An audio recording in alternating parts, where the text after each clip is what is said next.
안녕하세요. 살아있는 책 산책입니다. 오늘 산책길의 책은 윌리엄 유리의 혼자 이기지 마라입니다.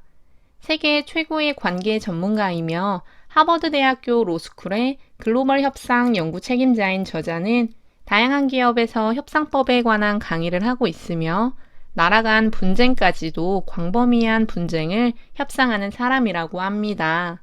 협상이라는 자체가 결국은 우리가 가장 어려워하는 분야 중 하나인 인간관계에서 나오는 것이라는 책 앞날개를 읽어보고 이 책을 읽게 되었습니다. 이 책은 간단히 말하면 협상이라는 것을 재정의하고 협상에서 우리가 목표로 해야 하는 것을 말해주고 있으며 그 협상을 상대방과 내가 원하는 결과로 이끌어내게 하기 위해서 어떻게 해야 하는지 5단계로 보여주고 있습니다. 어쩌면 말로 풀었을 때는 쉽다고 생각할 수 있지만 그럼에도 불구하고 말로 하지 못하는 것은 우리가 제대로 모르는 것이기 때문에 저자의 말처럼 현대의 일상, 매일 1분 1초가 협상의 연속이라고 생각이 된다면 협상이 아니더라도 인간관계에 대해서 조언을 구하고 싶다면 꼭 읽어보면 좋을 책입니다. 저도 이 책을 읽으면서 결국 협상이라는 것이 상대방을 누르고 내가 원하는 것을 얻어야 한다는 것이 아니라 서로가 윈윈할 수 있는 것을 찾아 나가는 방법이 협상이라는 것을 알게 되었으며 AI가 협상을 하는 것이 아니라면 사람 대 사람으로 협상을 하는 것이기 때문에 그 안에는 인간이 가지고 있는 고유한 감정이라는 것을 꼭 다루어야 한다고 생각이 들었습니다. 저자는 협상을 사람과 싸우는 것이 아닌 문제와 싸워야 하는 것으로 정의하고 있는데요. 따라서 사람과 싸우는 것이 아니기에 누가 승하고 누가 패하는 것이 아니라 문제와 싸워야 하는 것이기에 그 문제를 해결하는 것이 결국 협상에서 승리하는 것이라고 저자는 자신의 생각을 말하고 있습니다. 저자가 프롤로그에서 한 문장을 그대로 말씀드리면 협상을 사람과 싸우는 것으로 생각하면 상대방은 적이 되지만 문제와 싸우는 것으로 생각하면 상대방은 친구이거나 협력자가 된다 라고 합니다. 회사를 다니면서 연봉 협상을 해야 하거나 10대 자녀와 협상을 해야 할 때에도 문제 자체에 초점을 두는 것이 필요하다고 합니다. 이 책은 1부, 2부, 3부로 나누어져 있는데 1부에서는 협상을 위해서 내가 준비되어야 한다는 것을 말하고 있습니다. 넓은 의미로는 서로 이해관계가 충돌이 될 때 하는 커뮤니케이션까지도 협상이라고 할 수 있다고 하는데요. 제가 생각한 예시로는 부부가 있을 때 아이를 어린이집에 데려다 주는 것에 대한 대화도 협상의 일부라고 생각합니다.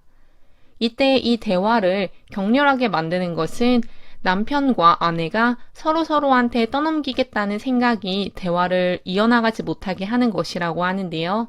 두 사람이 서로한테 떠넘기려고 하는 것이 아니라 아이를 어린이집에 데려다 주는 것이라는 문제 자체를 공동의 문제로 보고 함께 해결해 나갈 수 있도록 하는 것이 협상의 첫 시도라고 보면 됩니다. 그래서 할 수 있는 대안인 남편이 데려다 주는 것, 또는 아내가 데려다 주는 것, 또는 하루는 남편이, 하루는 아내가 데려다 주는 것 등 다양한 대안을 될 수 있는 대로 많이 생각을 해야 한다는 것인데요. 이 대안 찾기를 할 때에도 장벽이 있다고 합니다. 바로 서로가 감정적으로 반응을 하는 것이라고 합니다. 그래서 우리는 협상을 할 때 자신과 상대의 감정이 협상에 방해가 되지 않게 해야 된다고 하며 특히 자신이 부정적으로 반응을 하거나 감정적으로 반응을 하게 되면 상대방 역시 그렇게 되기 때문에 지양해야 한다고 저자는 말합니다. 또한 협상을 하기 위해서 시간이 부족하다라고 하는 말을 하는데요. 시간의 부족이 아니라 의지의 부족이라고 저자는 말합니다. 이는 인간이 살아가면서 모든 부분에 해당하지 않을까 하는데 정말 의지가 있다면 그 무엇이더라도 밤을 새서 준비를 하겠죠. 시간이 없어서 협상 준비를 하지 못했다는 것은 결국 의지가 없어서 준비를 하지 못했다는 것이며 협상에서 원하는 결과를 이끌어내게 하기 위해서는 준비하고 또 준비하라고 저자는 말하고 있습니다. 협상의 기본에 깔려있는 것은 사람과 사람 사이의 관계라고 언급한 것처럼 이 관계를 가로막는 장벽에 대해서 저자는 말하고 있는데요.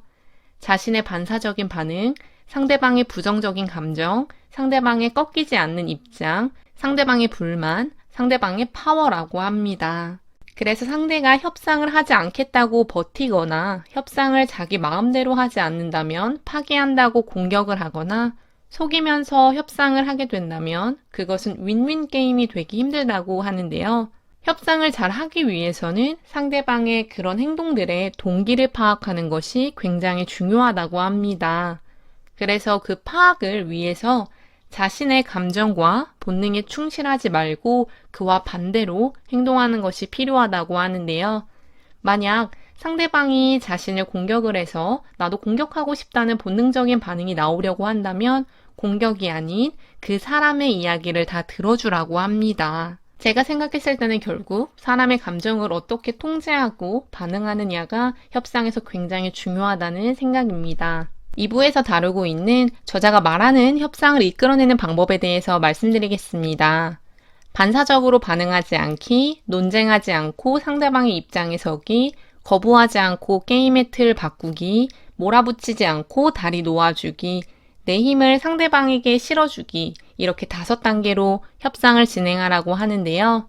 먼저 첫 번째 단계인 반사적으로 반응하지 않는 단계에서는 나도 상대방도 협상의 문제에 대해서 반사적으로 반응을 해버리게 되면 이해관계를 제대로 볼 수 없다고 합니다. 인간에게는 반사적으로 반응하는 본능이 있지만 우리에게는 그래도 다행히 그 반응을 하지 못하게 하는 의지도 가지고 있다고 합니다.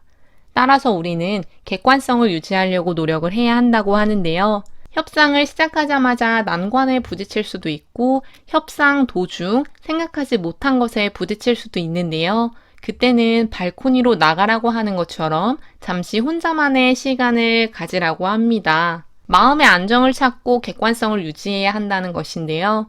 상대방의 행동에 반응하는 것이 아니라 협상을 하기 위한 목적을 끊임없이 상기시키면서 객관성을 유지하고 반사적인 반응을 하지 않기 위해서는 저자의 말처럼 발코니로 나갔다 오라고 합니다.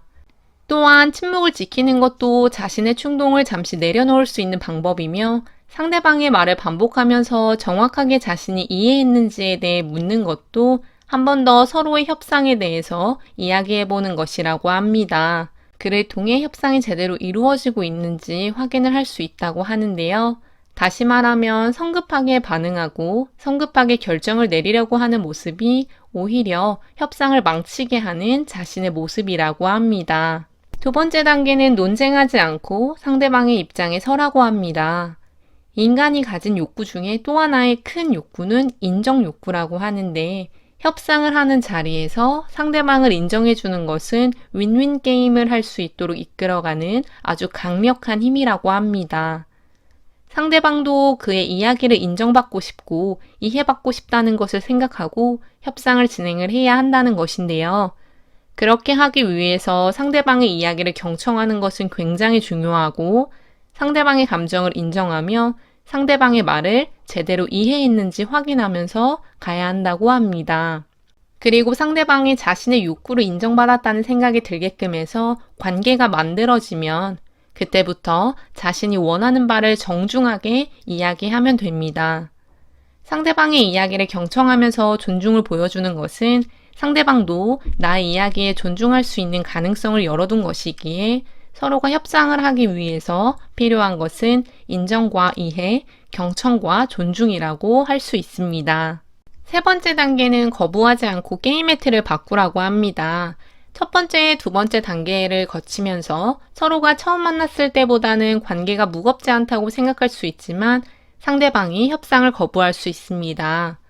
그럴 때 자신의 의견을 계속 관철하는 것이 아니라 협상에서 상대방이 주장하는 대안에 대해 왜 그렇게 생각하는지를 물어보고 열린 질문을 통해서 상대방의 생각을 끌어내는 것이 중요하다고 합니다.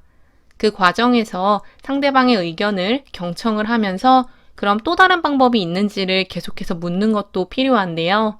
전체적인 협상의 대안책을 더 많이 생각해 볼 수 있도록 조언을 구하는 등의 모습을 보여서 상대방이 자신의 의사를 충분히 내비칠 수 있도록 해야 한다고 합니다. 그리고 그 안에서 협상이 이루어지게 할 수 있도록 게임의 틀을 바꾸라고 하는데요. 그럼에도 불구하고 협상이 되지 않을 때에는 협상에 대한 협상을 하는 것도 필요하다고 저자는 말하고 있습니다. 네 번째 단계는 몰아붙이지 않고 다리를 놓아준다고 합니다. 세 번째까지 진행했을 때 협상이 이루어지지 않는다면 상대방이 잠시 퇴각을 할 수 있는 황금의 다리를 만들어 주라고 하는데요. 또한 이 황금의 다리는 상대방과 나의 사이에 계속해서 놓여지게 되면서 협상을 할 수 있는 아주 중요한 요소라고 합니다. 황금의 다리를 제대로 놓기 위해서는 상대방이 비이성적이라고 하는 내가 단정하는 마음을 없애야 하고 지속적으로 이야기를 통해서 상대방의 보이지 않는 욕구를 찾아야 하며 혹시 내가 손해를 보게 되는 협상을 진행할 때에는 협상 자체의 파이를 키울 수 있다는 생각을 해서 협상이 윈윈 게임이 될 수 있도록 해야 한다고 하는데요. 합의안을 도출해내기 위해서 상대방과 내가 왔다 갔다 할 수 있는 황금의 다리를 계속해서 놓음으로써 자신과 상대방이 원하는 결과를 낼 수 있도록 해야 한다고 합니다. 마지막 단계에서는 내 힘을 상대에게 실어준다는 것인데요. 4단계까지는 내 감정을 드러내지 않고 상대방의 입장에서 생각하고 협상을 위한 게임의 룰을 바꾸기 위해서 노력하고 황금의 다리를 계속 놓으면서 노력을 했음에도 불구하고 협상이 되지 않는다면 자신이 생각해 놓은 협상이 결렬되어도 충분히 자신이 원하는 성과를 낼 수 있게 만드는 베트나를 이용해서 상대방과의 협상을 해야 한다고 합니다. 베트나는 협상이 결렬되었을 때 취할 수 있는 최상의 대안으로서 베트나를 제시하는 것도 상대방이 계속적으로 협상을 진행하지 않을 때 꼭 필요한 요소라고 합니다. 또한 제3의 세력을 구축해서 협상을 이끌어내는 것도 필요하다고 하는데요. 결국 내가 가진 베트나와 제3의 세력 등의 힘을 상대에게 격식을 차려가며 보여주는 것이 협상을 윈윈 게임으로 만들 수 있는 마지막 단계라고 합니다. 추천사를 쓴 김성의 저자도 인상 깊었던 18번째 낙타 이야기는 17마리의 낙타를 세 아들이 2분의 1, 3분의 1, 9분의 1로 나누어서 물려받으라고 했던 아버지의 이야기에 고민하는 세 아들에게 한 마리의 낙타를 노파가 빌려줌으로써 문제를 해결한 사례입니다. 이렇게 현명한 노파가 먼 곳에서 그 문제를 바라봄으로써 문제를 해결한 것처럼 협상을 할 때도 우리는 전체적인 시각이 필요하다는 것을 이야기하고 있습니다. 18번째 낙타를 찾아준 노파처럼 우리가 협상을 할 때 역시 그 노파가 가진 현명함으로 마음의 장벽을 허무는 것을 제일 먼저 해야 한다고 저자는 말합니다. 협상의 연속이 우리가 살아가는 삶이라고 하는 윌리엄 유리가 말한 것처럼 우리가 은연중에 하는 대화 속에서도 협상은 진행이 된다는 것을 알아야 하는데요. 결국 사람 대 사람 사이에 하는 것이 협상이라는 것을 안다면 더욱 상대방을 존중하고 이해하려고 하고 관계를 긍정적으로 유지하는 것이 모든 협상에 도움이 될 수 있다는 것을 알 수 있었습니다. 오늘 산책길의 책은 윌리엄 유리의 혼자 이기지 마라였습니다. 감사합니다.